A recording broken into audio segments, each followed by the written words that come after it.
How pretty are the Texans sitting after the Thursday night dominance of the Buffalo Bills? Little drama off the field. A lot of questions about CJ Stroud and what should they want to happen this weekend. Let's go.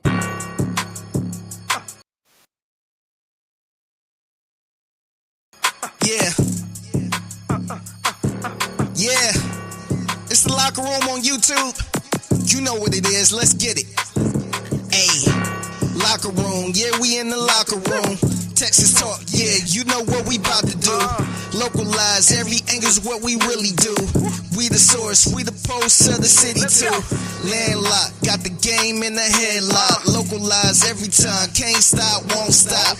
Yeah, we top two and we not too. Plugged in daily digital on YouTube. We got taste for days. Opinions It is to the give. locker room number one takeaways. source of content. I am Landry If Locker. it's I up, then it's appreciate up. We everyone. number one. You don't need to try your luck. Talking about the Texans Locker room. and Yeah, we in the where they locker sit room. after this win Texas against talk. the Bills. Yeah, you know what we about to do. Where they Localize sitting, every with angle's this what win we after really the do. Bills. We the We'll source. talk We the about pulse of the city Joe too. Mixon drama, what to make of it. I think you got a lot of people excited, got a lot of people worked up. I think that's probably something easy to make sense of. We'll also turn off the damn which there you go. It's not even playing in my phone, so that must be a StreamYard thing. So my apologies. It is the Locker Room, number one source for Texans digital content. Can you hear me? Give me a thumbs up right now, if you can hear me. But we'll get into this very, very, very shortly. So the defense right now, with where the Texans are, the superpower was on display against the Bills. The superpower was on display against the Bills. I don't think anyone can make any mistake about it. The defense was able to overcome anything that went wrong.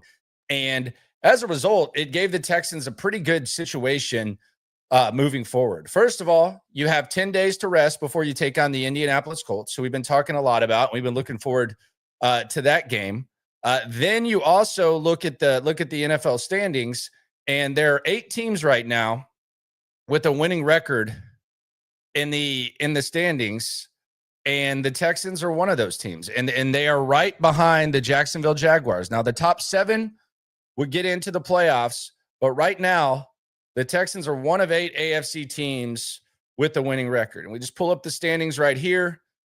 Denver, New England, you don't think you're going to catch them. The Colts, who knows? Maybe them winning the division would be the best thing.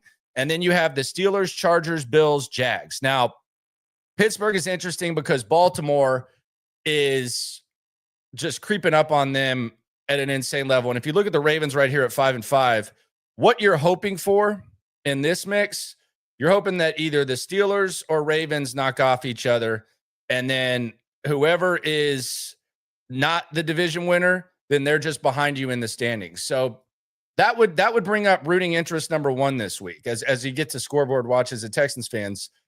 The Steelers are in Chicago against the Bears. Now, the Bears playing some pretty good football. They're favored in this game. Aaron Rodgers has a broken wrist. So if the Bears can knock off the Steelers, that would put the Steelers with the same record as you.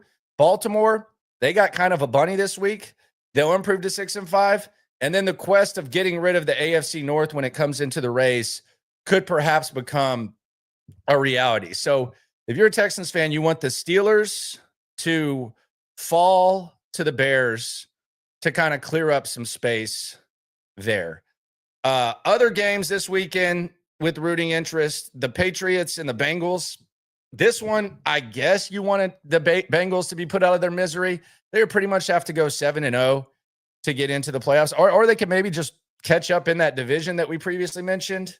But this one's kind of a win-win. I don't think you're going to catch the Patriots, so that's kind of a win-win.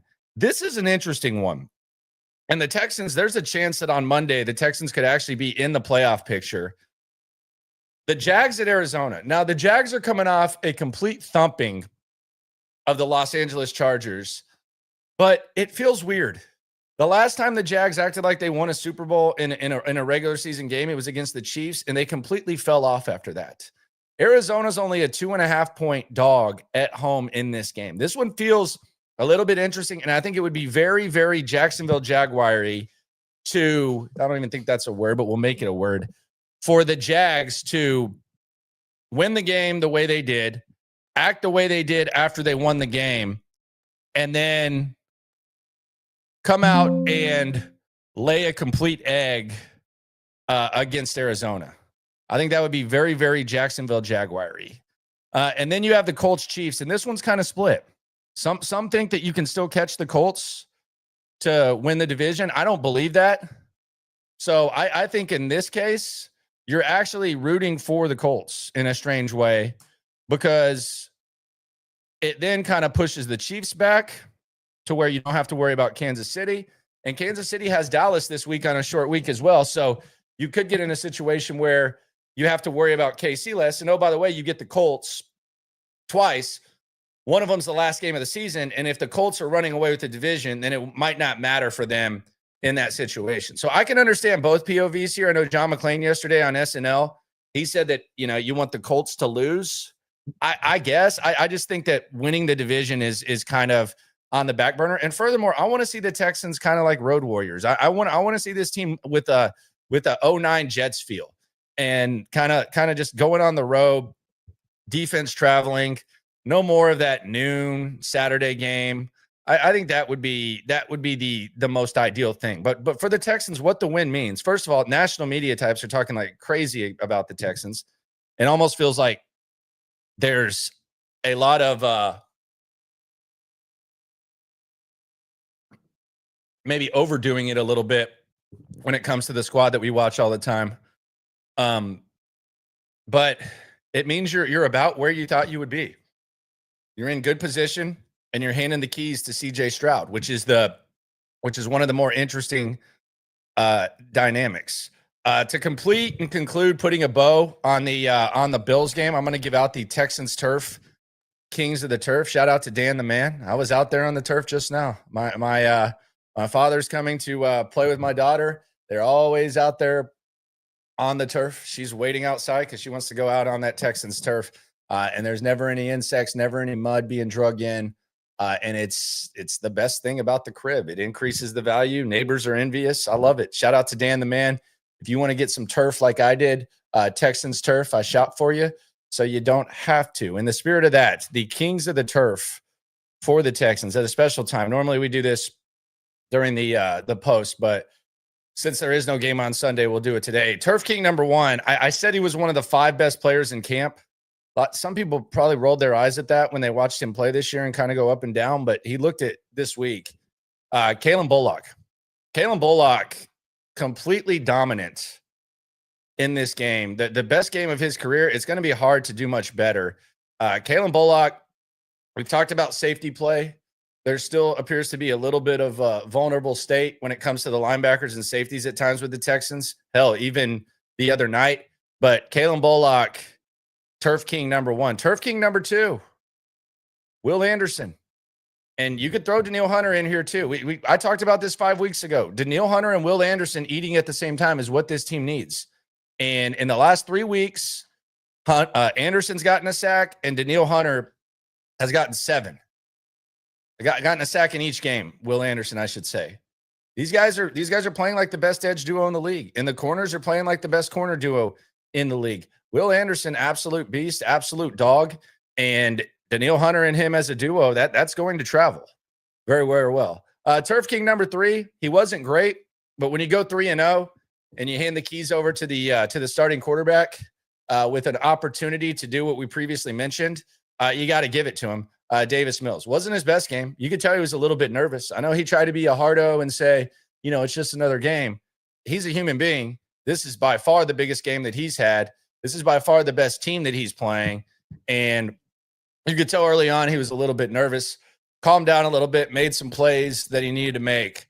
So Turf King number 3, you can consider this kind of like not necessarily a lifetime achievement award, but a 3-week achievement award. I'll give Davis Mills Turf King number 3 for doing exactly what he did. So shout out to him for doing what he did. But right now, the Texans just got to sit back. Best thing that can happen for you is the Jags lose to Arizona, and then you're in the playoff picture.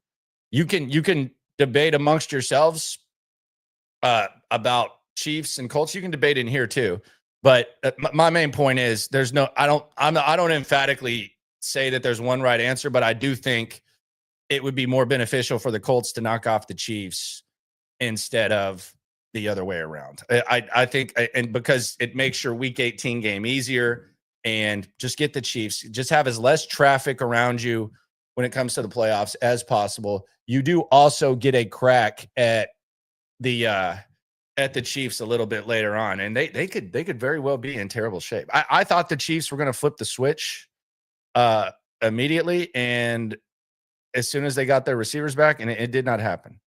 So maybe they're a little bit more vulnerable. Maybe I'm showing them a little bit too much respect, saying that the Colts, but it does feel like there's a decent split of people who feel one way or the other. But to put the bow on the game, takeaway one, it was a superpower game. Takeaway two, and I really don't want to harp on this as much as I did in postgame, Nick Casario's guys were obstacles for D'Amico.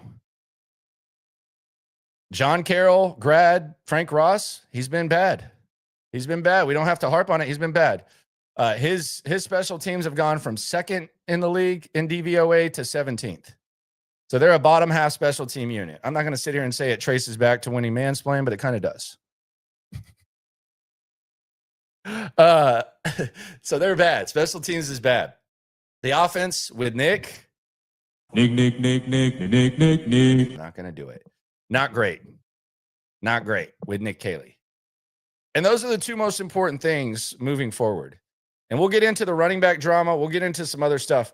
But those are the two most important things moving forward for this team, for the Texans. And these were the two most important things heading into the season. And now you have the opportunity to set out to do what you wanted to do, which was be better than 10-7 division winning, one playoff win. The Texans did that last year, and they still made a big change. They made a big change on offensive coordinator. They said bye-bye to Bobby Sroud. Not Captain Kirk. Captain Kirk, I want to have your baby. I won't bring him up today because I know people aren't too thrilled with him. But you got rid of Bobby Slowick. This is what I meant to push. Damn it, Bobby. You got rid of Bobby Slowick. You brought in Nick Caley. You didn't bring in Nick Caley to win 10 games and get in the playoffs. You weren't satisfied with that. And I supported the aggressive mindset of the front office for doing that. But that's what you did. That's what you showed that you wanted to do. So if the Texans do climb into the playoff picture, I know that there's a bad start, and sometimes that blinds us to what they set out to do.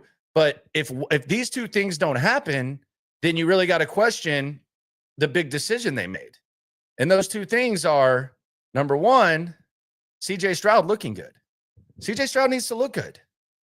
This is, you're not going to, it doesn't feel like it's going to be one of those years where you commit fully to him as a franchise QB, but you have to have CJ Stroud look good. Quite frankly, wasn't looking awesome before he got hurt.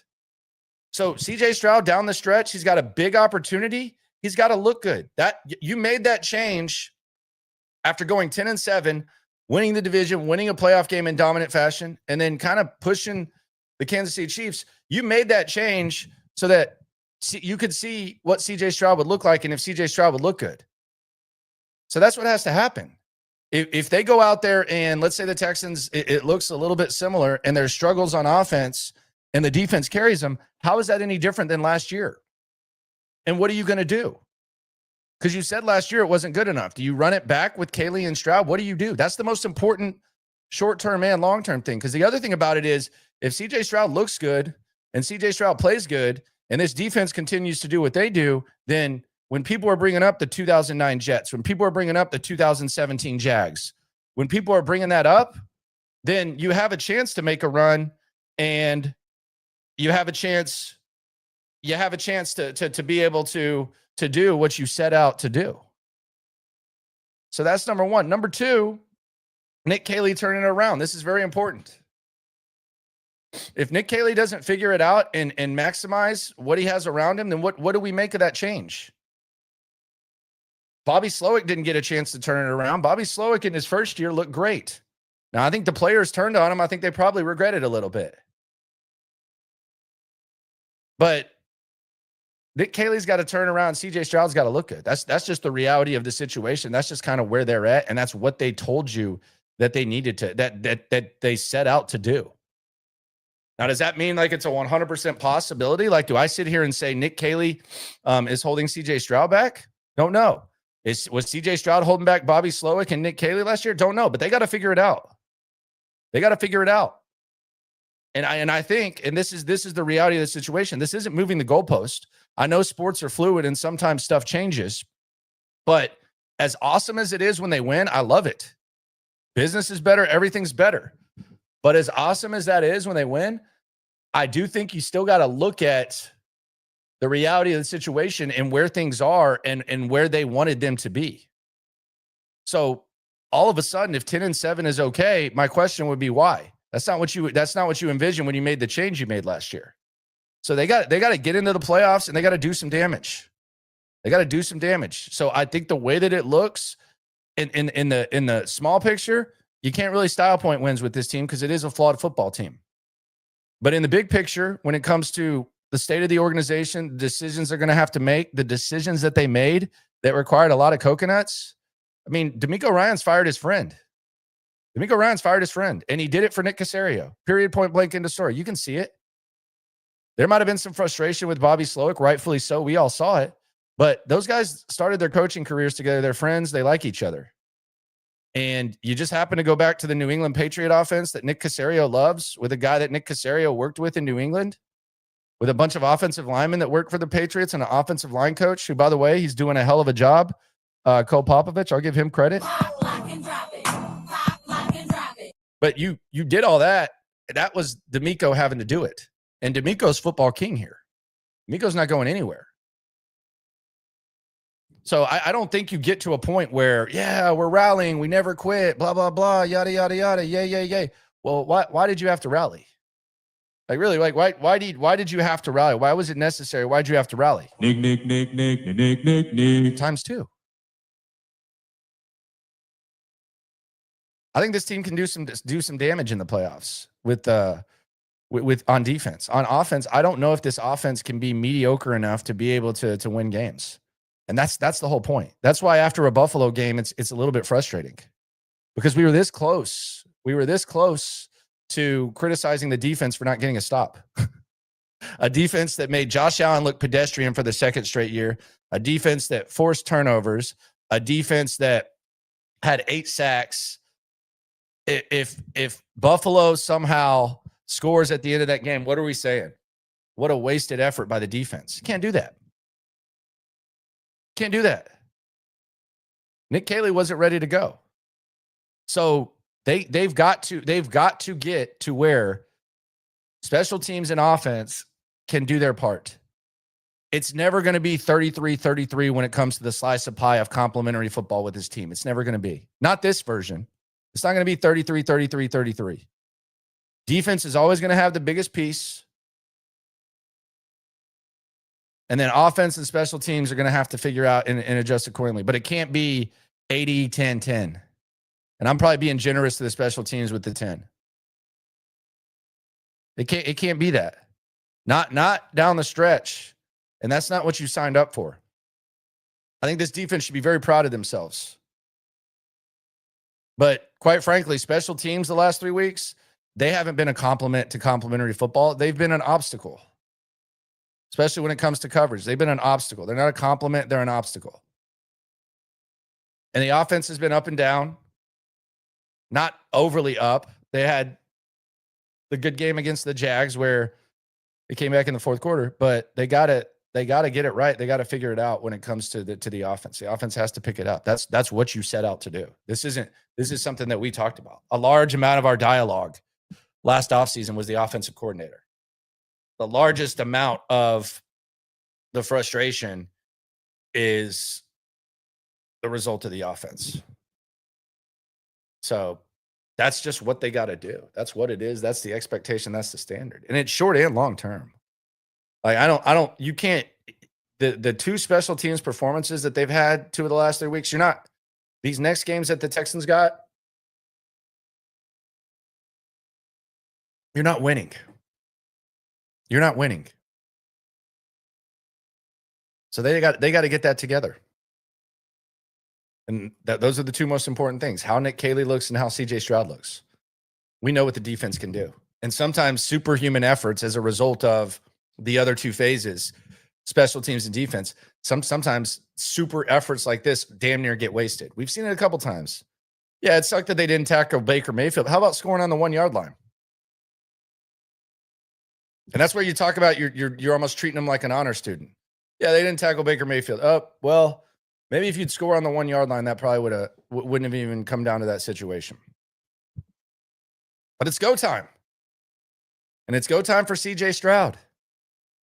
And CJ Stroud's getting a lot of attention. I've seen some of the stuff around the internet. We talked to some people yesterday at Spanky's. Shout out to everyone that came out at Spanky's yesterday. Good Lord. We had someone that drove from Georgia to the game. Before they drove back to Georgia, they came and said, what's up? Shout out to him.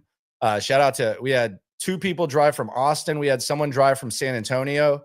And we had some people who live here that are regular. Shout out to everyone who came out to Spanky's yesterday and enjoyed that. We got a lot more planned with Spanky's and some other spots. And you don't want to miss the draft party this year. The draft party on the Saturday after the draft that we always have is going to be bigger than ever.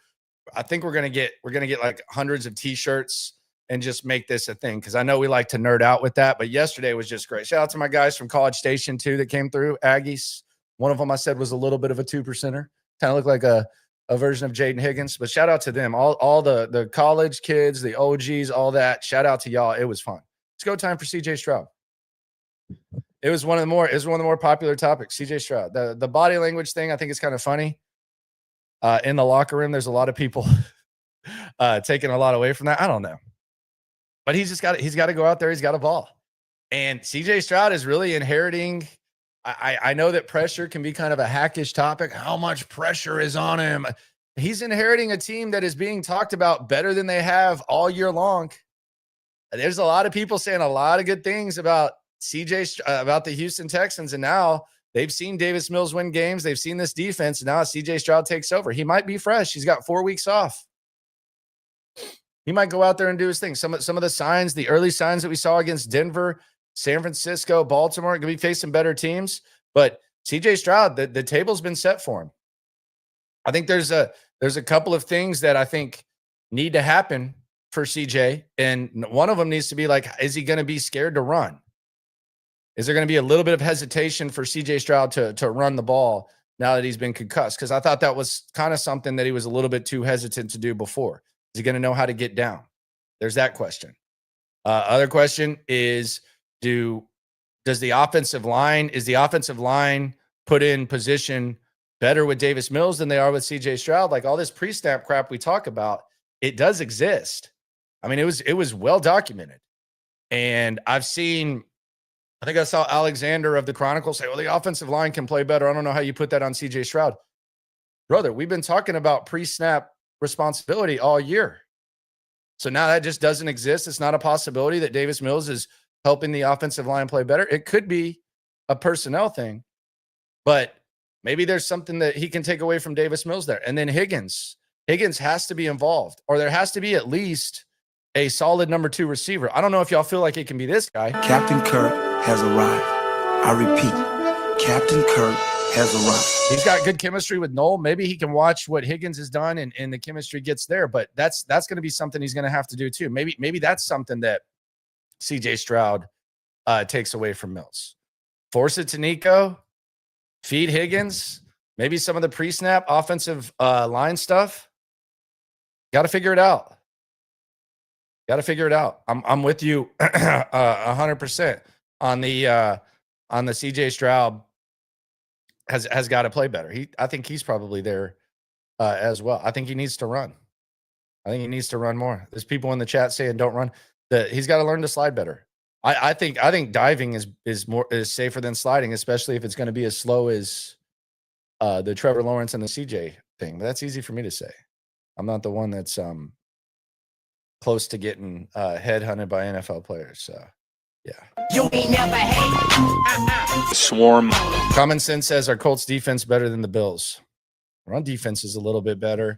They just added Sauce Gardner, so it's really hard to take their entire year and say what they are or not. I mean, they just traded 2 first-round picks for one of the best corners in the game. So I would say they're better. They have a very good corner duo, and they're probably a little bit stronger now. I don't know. I don't think DeForest is going to play, and that's kind of big. But Buffalo has the softest run defense in the league, second worst. They allow they allow like 150 a game. So I would say, yeah, it's better than the Bills. The Bills got issues up front when it comes to run defense. So yes, it'll be something to definitely keep an eye on. But again, I'm resetting to the most important question. Can Kaylee make it work with CJ Stroud? Can Stroud make it work with Kaylee? What does this dynamic look like? What does the offense look like? Is there improvement? Is there hope? Or is it what we saw before where we had big questions about Nick Kaylee? We had big questions about this system because this system's been under fire all season long. Why are they running the Patriots offense? We've been saying this. This isn't new. I know we took kind of a vacation from it for 4 weeks and the defense flipped the switch and Mills did what he needed to do. But this isn't some new question. Can Kaylee make it work with CJ Stroud? It's going to be something to keep an eye on for sure. But 6-5 is nice. Just getting to sit around and watch is going to be fun. It's going to be a lot of fun, and we'll see what CJ looks like right off the top. If there is some mental thing, maybe he's refreshed, maybe he's recharged, maybe he's enjoyed the mental reps that they talk about. We'll see. Also had some drama the other day I want to touch on before we get back to watching some college pigskin. I always push the Locker Room night stream on Friday after a Spanky's appearance. I always push it back to Saturday because we're off the air at 5 and we're hanging out and talking for 3 hours, and it just kind of works that way. It worked out perfect with there not being a game this Sunday. But we saw the Texans running back getting headlines before the game. This was interesting. There's a 2-piece combo of stories, I should say. I was going to say drama, but I don't know if it was too dramatic, the first story. So first we saw that Dameon Pierce was released. This should have happened before the season this year, and it maybe should have happened sooner. They're at the running back position, there's no excuse to have guys linger around the running back room, especially when you didn't use prime assets to acquire them. Like they showed you in year 2 that they didn't believe Dameon Pierce was overly playable. Like Devin Singletary started over him, and he was clearly better. And then in year 3, it was kind of clear that Dare Ogunbowale, they liked him more than Dameon Pierce, and Joe Mixon was doing his thing. So you had that. This year, he wasn't even healthy, and they kept him on the roster. And when they played him, he was a kick returner. He's not really a great kick returner. He's hanging his hat on like one return from a couple of years ago, maybe, and then he had maybe one after that, and they just kept him around. Like there's a lot of teams that have multiple backs that can make plays, 3, 4 that can contribute. They didn't look at Dameon Pierce as a contributor. And you factor in that Dare Ogunbowale has been in the running back room for 4 years, you're basically handcuffing yourself at a position that's very important. Now, in fairness, Dare is a key special teams guy, he's a good emergency guy, all that. But you can't have Dare Ogunbowale and Dameon Pierce on the roster for 4 years. That makes no sense.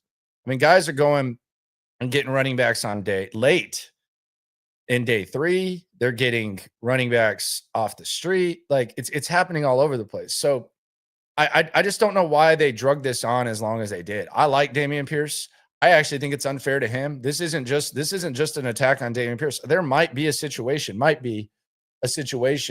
where Dameon Pierce can find a place that fits his skill set and he can perhaps prolong his career. It made no sense. And this should have happened a long time ago for the sake of both parties. And the Texans finally made the decision. I had people at Spanky's and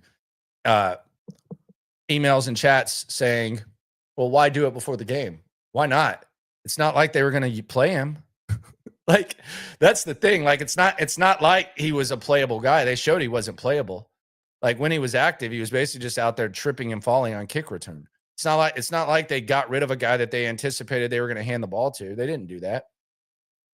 So I didn't understand. It's really just why now? I guess you can say I'm well actually, and then say, well, then they should have done it sooner. I get that. It was it's been a weird handling of the running back position for a while. And quite frankly, I thought Nick Caserio, who came from New England, where they did a really good job of building complete running back rooms with multiple guys with making contributions. I just didn't think that this would happen, but it's just another example of mediocrity when it comes to Nick Caserio's assessment of offensive football. This was strange. Wasn't the strangest thing though. We'll get to the strangest thing in a sec. You ain't never hate. Swarm. Mushroom 713 says the problem is they move the ball down the field, but once they get into the goal line, Caley pulls out his propeller hat and oversized lollipop. He gets scared. He overthinks it. This is the sign of a bad offensive coordinator. I always use Steve Sarkisian as an example, and Steve Sarkisian is a better play caller than Nick Caley, even though I don't think he's like that great. But the red zone offense for Texas has been not even in the top 100 the last 3 seasons. And that's really where you separate the men from the boys. I think the most telling thing about Nick Caley the other day was he wasn't prepared. He was sitting in the corner with his little notepad, just sitting there when the Texans forced the turnover on Bullock, and he half-assed a series that quite frankly could have won you the damn game. He half-assed it. He runs a dive up the middle when you probably should take a shot once you force a turnover or something.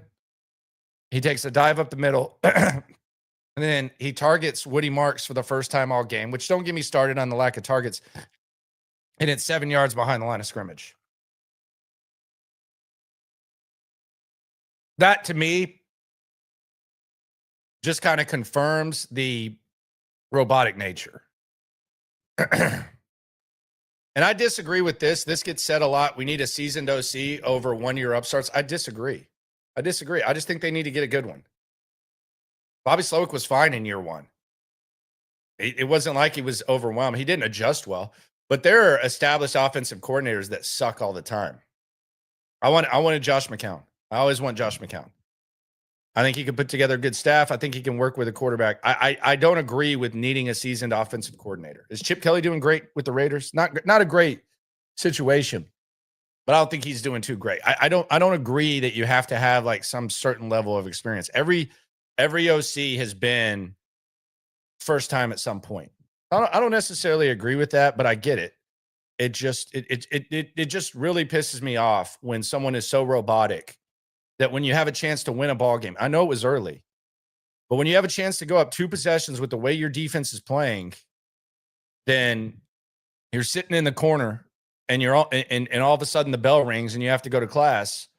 You're not ready. And all of a sudden you're shuffling, you're rushing up, and you're calling a half-ass dive up the middle, and you don't target Woody Marks at any point, but you just have a throwaway play where you throw it to him 7 yards behind the line of scrimmage. That was pathetic.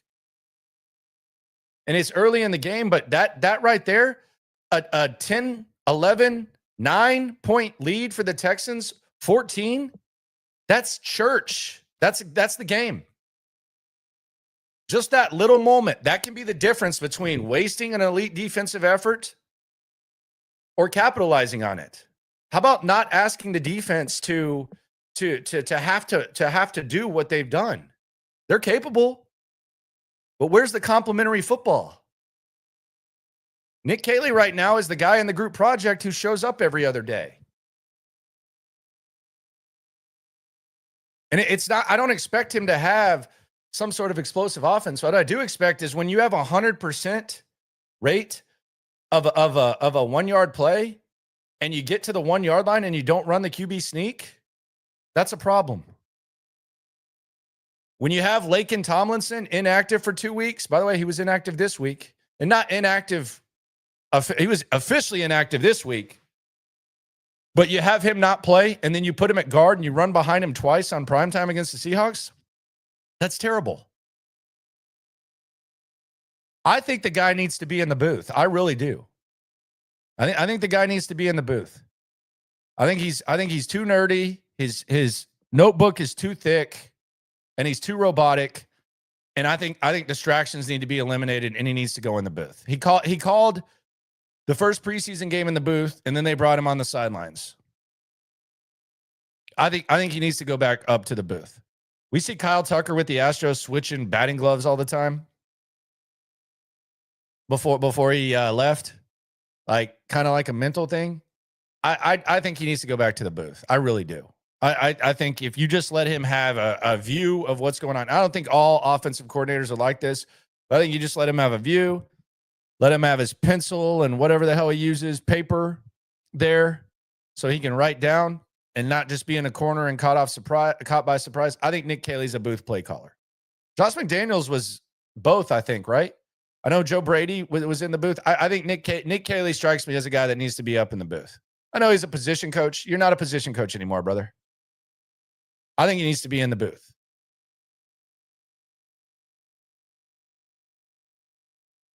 Get your ass in the booth. Get you a coffee, whatever the hell you drink. I don't know. Is he on the Casario diet? Put you some honey in that coffee. Do what you got to do. Be in the booth. He's a booth guy. He's a booth guy. On the chat here on a special edition of the Locker Room. You ain't never hate. Swarm. 4-piece combo right now. College football. Nothing too crazy going on. Evan has a 3-piece. He says, let us find an OC and offensive line league would be scared. The offensive line has been a thing for a while. It has been. I actually think Cole Popovich has done okay with what he has to work with. There's been some weird moments, but I think it's as much about they don't think anyone's really good, so they're just trying to mix it up as much as possible. But I actually think, in fairness, I would say that the criticism of Nick Caley, I think Pop has done a good job. Evan says we could win it all, and Caley still needs to go. Now, that might be a little much, Evan, but that is looking beyond the results, which I always support. Evan says D'Amico is on the hot seat, is not on the hot seat either. Great coach. Yeah, he's not going anywhere, and he deserves a right to see this thing out, whether the offense works or not. There's no doubt. D'Amico is football king, whether he's D'Amico or not.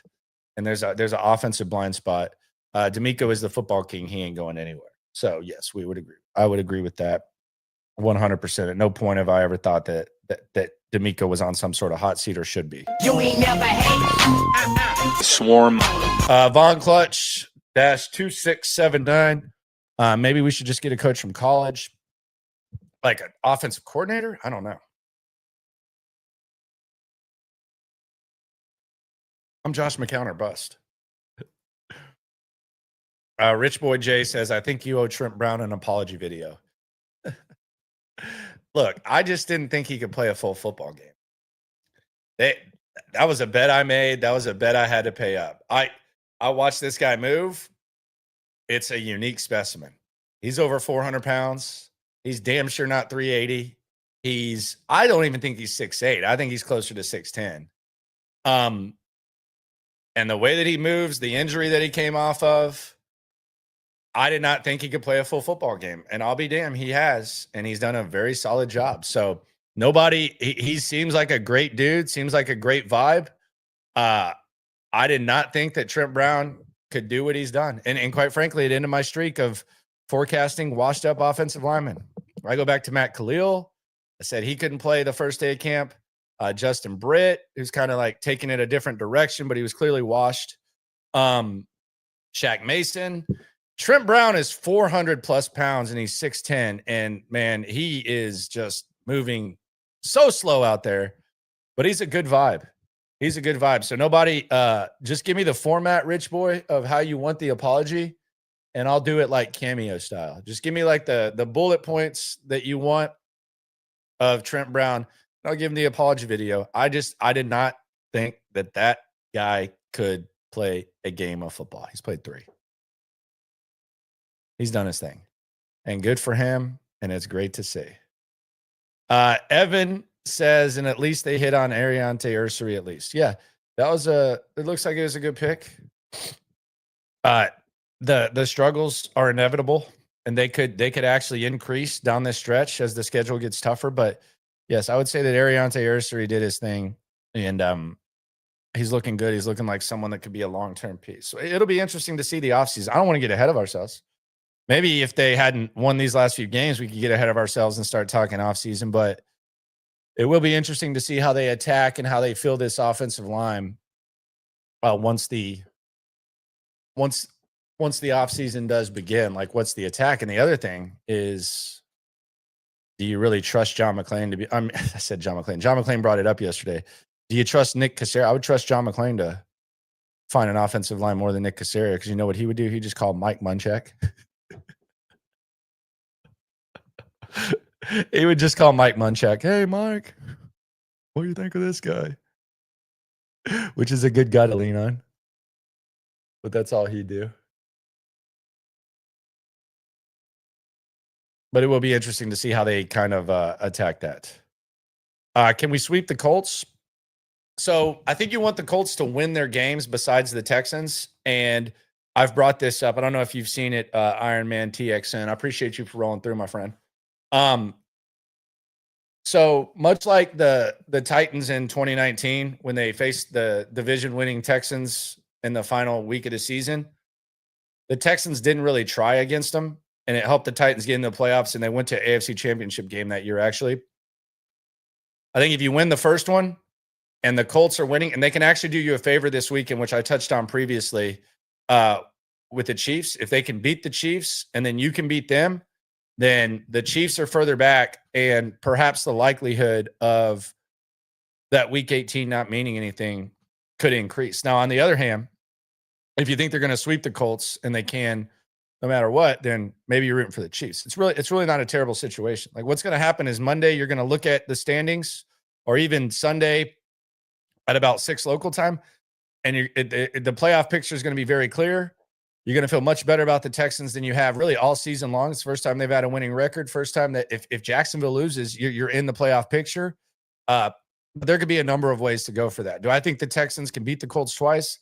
I don't know. I think the Colts are pretty good. I think they have some advantages that they could perhaps capitalize on against the Texans defense, although we know what the Texans defense is. I think that Tyler Warren and their receivers are somewhat concerning, but I do think the Texans can keep Jonathan Taylor in check. Now, you might want to mark that, because I could look very effing stupid with what that mofo is capable of doing. Were there any noteworthy injuries? Rich Boy asked. We won't know till probably Tuesday, or get like some sort of clue. No, maybe Wednesday. Yeah, Wednesday we won't know till then. So it's actually like a super bye for fans, reporters, all that when it comes to that. So we won't know. I know Titus went down and then came back. Saw some other guys get banged up a little bit, but I didn't really notice anything like massive on the injury front. Evan says, my thing is all of the top AFC teams can be got. No, and that's the main point. And that's the main point, is that it's kind of funny, because if I would have told you, I'm doing what my dad does anytime we watch a Texas game. Typically, when they used to get their ass whooped by OU, we'd be at the Cotton Bowl, and they'd be getting their ass whooped. Couldn't leave early, and they'd be down like 14-0 at half with like no yards. This happened multiple times. My dad would be like, well, if I would have told you that we would have 0 yards and be down 2 touchdowns, would you take it? I will say, if I would have told you that 11, 12 weeks through the season, that the Texans would have the same record as the Ravens and Chiefs, or they would have a better record than the Ravens and Chiefs, what would you say? and they would be right there with the Bills. If you look at those standings again, if I would have told you before the season, before the Texans, let's say we're sitting there with the Rams, like they're about to kick off against the Rams, we're sitting on the couch, drinking beer, doing whatever.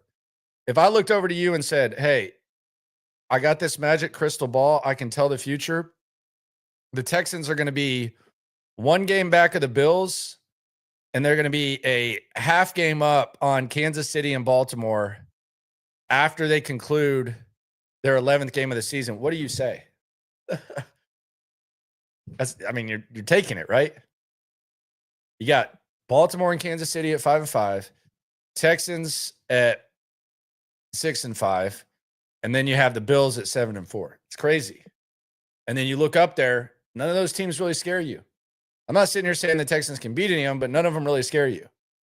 So that's why, like, the difference between winning the division and getting in the wild card, I don't think it's that big of a difference. And I actually think it might benefit the Texans to be able to go on the road early and then kind of get some momentum, little rally cry going. Just a different vibe, man. I'm tired. I'm tired of that home Saturday game. Tired of that.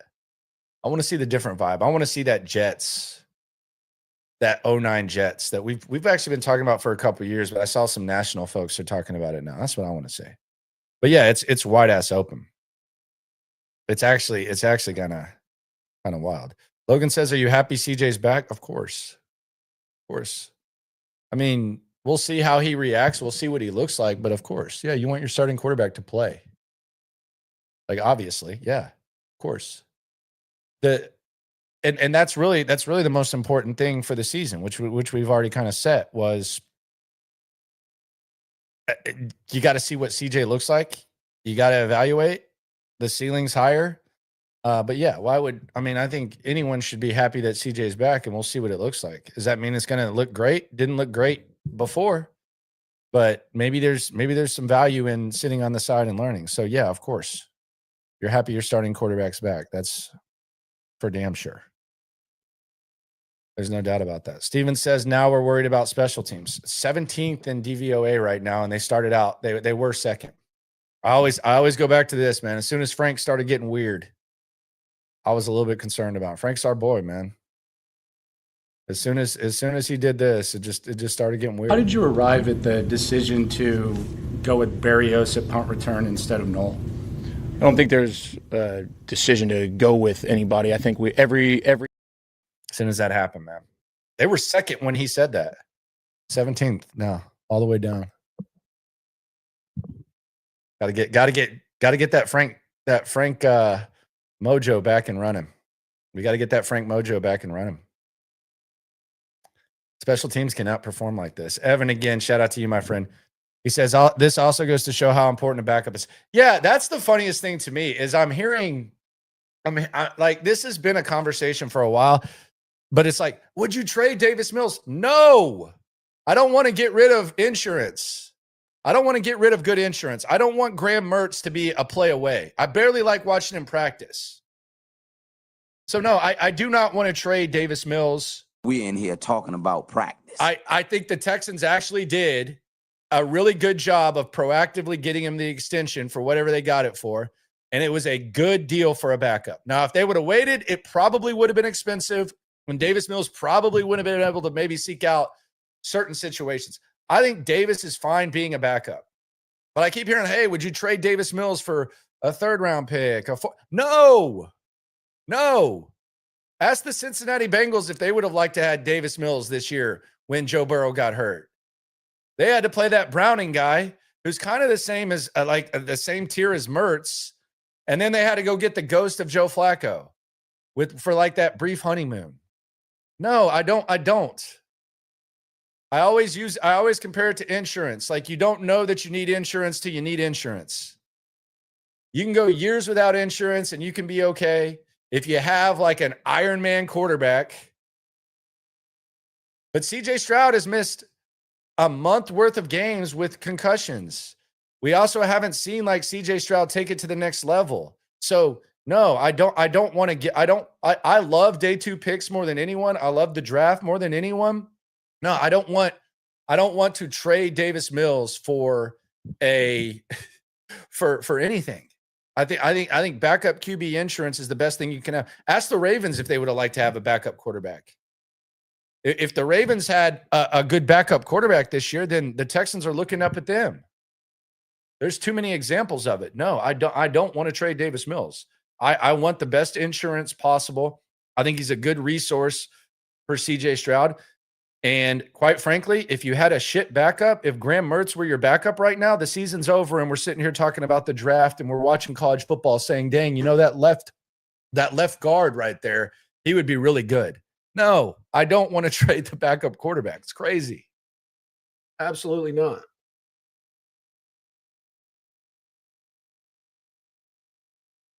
And that's whether CJ Stroud is good or not. That's whether CJ Stroud is good or not. I couldn't care less. So no, absolutely not. We'll get to this Joe Mixon thing now, because I do have kind of a theory on this. And I thought it was interesting. So I'm going to pull up the Pro Football Talk of this. We won't go through the tweets, but Mike Florio, before the game, Ian Rappaport confirmed what we've been saying all year, really, that Mixon is not expected to play in 2025. Well, Mixon replied on X, and he said, quote, "Now, I get everyone's looking for splash news and clickbait, but I'm just curious, Ian, how do you know more about me than me?" Mixon said. Then he tagged his agent, and his agent said, "The truth and what comes out of his mouth is mere coincidence." Now, Florio adds that there have been other local guys who have reported this. He said DJ Bieneme. Aaron Wilson kind of was quoting himself. Hey, bro, Alpha Aaron After here. this came out. So I guess you can say Aaron too. Although Aaron has said a lot about Joe. Quite frankly, there's been a lot of things that have been said. But the most definitive example we have has been Ian Rappaport says he's not playing this year. Joe Mixon took exception. A lot of fans kind of got a little bit excited and wondered, is Joe coming back? I think this is a unique situation. This is just me. I'm there most of the time. I don't know much about this Joe Mixon thing. It's been weird. They've been weird about it. So this is just my opinion on all the clues that we've gotten and all that. First of all, I don't know why Joe Mixon would want to come back this year. Joe Mixon right now is dealing with clearly a serious lower body injury. He's at the age and plays a position where even without a lower body injury, your future in the league and your status is kind of always in question. So 4 games, 3 games, 2 games, I don't think it's even a possibility, but even if it were a possibility, I don't know how it would make sense for him. So there's that. The other thing is, clearly this happened away from the facility, and this happened, this is an injury that happened, whether it's a bizarre situation, maybe he was, I don't know. I won't even lay out any examples or anything, but clearly this happened away from the facility. I would think that based on that, and based on how a lot of contracts are, there's perhaps a possibility that you can't necessarily be away from the facility and have a season-ending injury and get all of your money. I don't think that can happen. We see what's happened with the San Francisco 49ers, and obviously it's different with Ayuk, but as a result of some contract wording, they're now taking away his guaranteed money next year. So my theory on this is, I don't think Joe Mixon can come out and just and say that he's done for the season. I don't think the Texans can say he's done for the season. I think he has to put his best foot forward, no pun intended, and they have to at least function as if Joe Mixon is going to try to come back. I have rolled my eyes often at the Texans and the manner in which they handle injuries. I think this is just as much of a weird thing because of Mixon as it is with them. So I don't think Ian Rappaport said anything crazy. I just think there's some sort of thing where if you get hurt off of the field, that there's a way to seek money. I think the Texans are kind of trying to do right. Mixon's trying to do right, but I think it's just the awkward situation in that area. We don't see Joe Mixon at the facility. We see Jimmy Ward. We see Tank Dell. We don't see Joe Mixon that much at the facility. I know he was in the club level the other day, but we don't see him that much. So I don't think he's going to play. I don't think too many people think he's going to play, but I don't know that he can just come out and have a season-ending injury when it clearly happened away from the facility. So that's what I think. I think it's an interesting thing. I do not think that Rappaport said anything crazy, and it would be shocking if Joe Mixon played football this year. It would be actually like beyond shocking. But they're being weird about it. He's being weird about it. It's very clear that they don't expect him to play. So there's that. Let's go back to the chat. You ain't never hate. Swarm. I wonder how much these concussions affected CJ. Don't know. Probably not great. And we'll see. Maybe we'll see like with the willingness to run. Don't know. Rich Boy says, how embarrassing must Mixon's accident have been for them to keep it hidden? Was he dancing? LMAO. You're talking about the Anthony Richardson injury. Yeah. I don't know. I don't know what he was doing. I don't know what happened. They're being weird about it. And I don't know the aggressiveness with Schefter. Very interesting. But that's what it is. And Casario's quote, I think, is what prompted it. I'm sure Rappaport finally got some information from someone because Casario said he'd have an update. Then he said he didn't have an update when he was on with Sean and Seth over there on 610. And then Rappaport said what he said. Mixon said what he said. And the weird just kept getting weirder with the Mixon thing. I don't understand that. I don't understand. The chef says, I don't understand why they just ignore it. Like we don't know he's injured. I'm telling you, it's not just them. It's not just them. I think this is just as weird on his part. So I very critical of the way they handle injuries. I've asked Casario about it. D'Amico's actually gotten better now where he'll just come out and say it. Maybe this Mixon thing's kind of helping. But I don't know. It's a unique situation. And there's been a lot of interesting back and forths highlighted by Rappaport. So that's where the whole thing is. Appreciate everyone for rolling through. Happy College Football Saturday. Happy relaxing NFL Sunday tomorrow. It's nice to just sit there and take your eyes off your own paper and watch and see what goes down. And it's much better to cover a winning football team. There's a big opportunity. Texans right now probably need to go 4-2 to get into the playoffs. They can easily do that. They could very easily go 4-2. But again, to go back to what we talked about and to go back to what their actions told us and what we've been seeing, 10-7 and getting in the playoffs was not good enough for them last year. That's why they made the decisions that they made. So the ceiling got to increase it a little bit, but with the way things started, you can't complain. And fortunately for us, we still got some good football to watch, some exciting things, and national media has good things to say despite the clear flaws. Appreciate y'all for rolling through. Subscribe, like, right along. Always remember, when it comes to this Texan stuff, we're all in it together. Appreciate you.